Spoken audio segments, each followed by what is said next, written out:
అందరికీ హాయ్ అండి. Harihara Veeramallu premiere show చూడడం జరిగింది. చాలా చాలా బాగుందండి. పవన్ కళ్యాణ్ గారి ఇంట్రడక్షన్ సీన్కే మీరు తెచ్చుకున్న పేపర్లన్నీ అయిపోతాయి. సినిమాలో ఇంకా హై ఇచ్చే సీన్లు చాలా చాలా ఉన్నాయన్నమాట. ముఖ్యంగా క్లైమాక్స్ లో పవన్ కళ్యాణ్ గారు కంపోజ్ చేసిన ఫైట్, దాని వెనక కీరవాణి గారు ఇచ్చిన బ్యాక్గ్రౌండ్ స్కోరు లిటరల్ గా మీ అందరికీ గూస్ బంప్స్ తెప్పిస్తాయి. ఆ హైతోనే మీరు అందరూ థియేటర్ నుంచి బయటకు వస్తారు.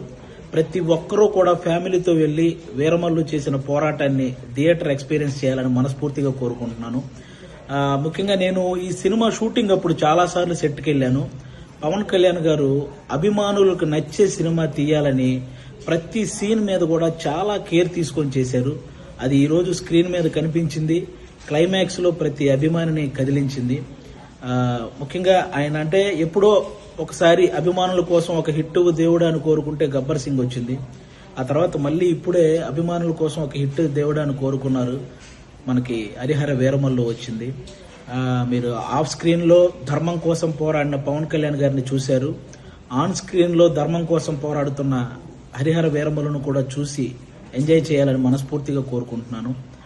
మీరు గమనించే ఉంటారు, ఆయన సినిమా జీవితంలో ఎప్పుడు ఇవ్వనన్ని ప్రెస్ మీట్లు, ఎప్పుడు చేయనన్ని ఇంటర్వ్యూలు, అలాగే 2 ప్రీ రిలీజ్ ఈవెంట్లు, ఇవన్నీ ఓన్లీ సినిమా కోసం నిలబడ్డమే కాదు, ఏఎం రత్నం గారు అనే ఒక మంచి ప్రొడ్యూసర్ కోసం నిలబడ్డమండి. నిజంగా ఆయన భారతదేశం గర్వించదగ్గ సినిమాలు ఎన్నో తీశాడు. తెలుగు, హిందీ, తమిళ్ పెద్ద పెద్ద హీరోలతో పెద్ద పెద్ద హిట్లు ఇచ్చారు. ఈరోజు పవన్ కళ్యాణ్ గారితో ఆయన పొలిటికల్ షెడ్యూల్ని దృష్టిలో పెట్టుకొని దానికి తగ్గట్టు సినిమా షెడ్యూల్ని వేసి అక్కడ పొలిటికల్ కెరీర్లో ఆయన ఒక మైల్ రాయి సాధించడానికి, అలాగే సినిమా కెరియర్లో ఇంకొక మైల్ రాయి సాధించడానికి తోడ్పడిన ఒక మంచి ప్రొడ్యూసర్ అండి ఏఎం రత్నం గారు. ఆయనకు కూడా మనందరం అండగా నిలబడాలని కోరుకోవటం కాదు, వేడుకుంటున్నాను. అందరూ ప్రతి ఒక్కరూ వెళ్ళి ఫ్యామిలీతో ఈ సినిమా చూడాలి.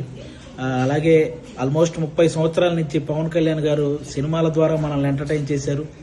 పాలిటిక్స్ ద్వారా ఎన్నో అవమానాలు పడ్డారు. కష్టాల్లో ఉన్న ఎంతో మందిని ఆదుకున్నారు.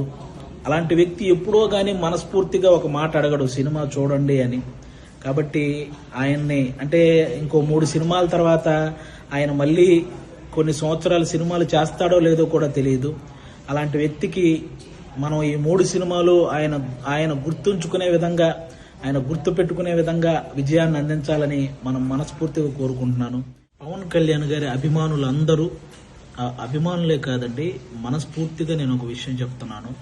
ఆయనకి నాయకులతో వ్యతిరేకత ఉంటుంది, కానీ సాధారణ ప్రజలందరినీ కూడా సమానంగా చూసే వ్యక్తిత్వం ఆయనది. అది ఏ పార్టీ వల్లైనా సరే.